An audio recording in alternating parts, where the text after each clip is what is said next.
Well, still working on this on the side. I haven't done anything for it for several days because I finished off the 148 Ventura PV1 and the Kinetic F16C, which I just finished off yesterday. But I've finished the paint on this now, and I've put the decals on. And it's had a clear gloss coat, so it's ready for weathering. What I do like about Mini-Art is they give you, they show you the paint scheme, but they also show a weathered vehicle to give you a bit of inspiration or guidance. Just throw stuff around. So now that I've finished those two aircraft, I'm going to start two new builds. One being this, the Trumpeter 132nd F4U1D Corsair. I've had this kit literally years, and for one reason or another I never got around to doing it, and several times I was going to sell it and then I didn't, and then I've kept it, and now I've decided I'm going to build it. For it I have aftermarket. Well, when I bought this, let me remove this, what we got. When I bought it, I bought a set of decals, Tecmod decals, which are just gigantic, and then I realised that's too much decal to be putting down, so I bought a Montex mask set, just generic, the US Star, so I'll spray them, and more than likely I'll need to make up a mask for the tail.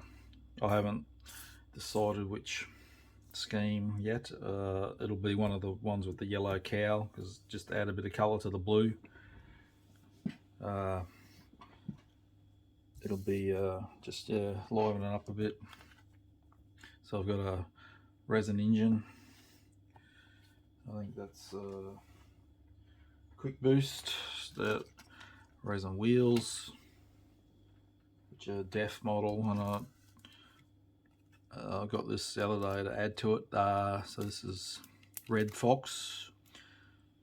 So it's like your they're those 3D decal type instrument panel. I've never used this brand before, so see how it goes.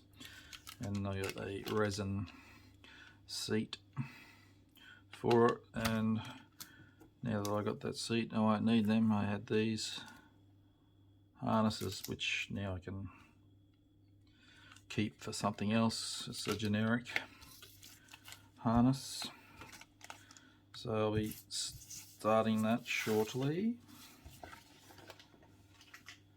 So I'll work on two again, like I did with the last two builds, and I'll do a jet as well, and it's going to be this one. So the Iranian Tomcat, something different. Another kit I've had 2-3 years probably, floating in the stash. I've done the blue and white scheme years ago on an Academy one, so this time I'm going to do the Splinter camo. Give that a whirl. Should do my head in nicely. I haven't even looked at this kit,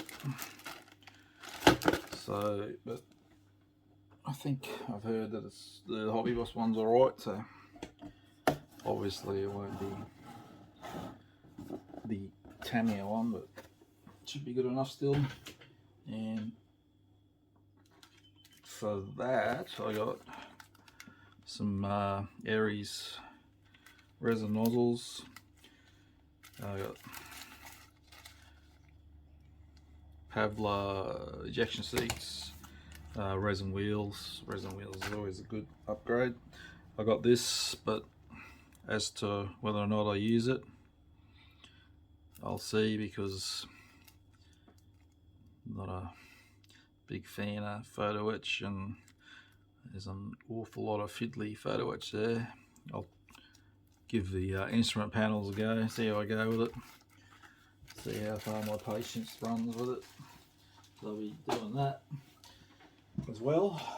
And also at QMHE on the weekend, I picked this kit up. It's something you don't see much around anymore.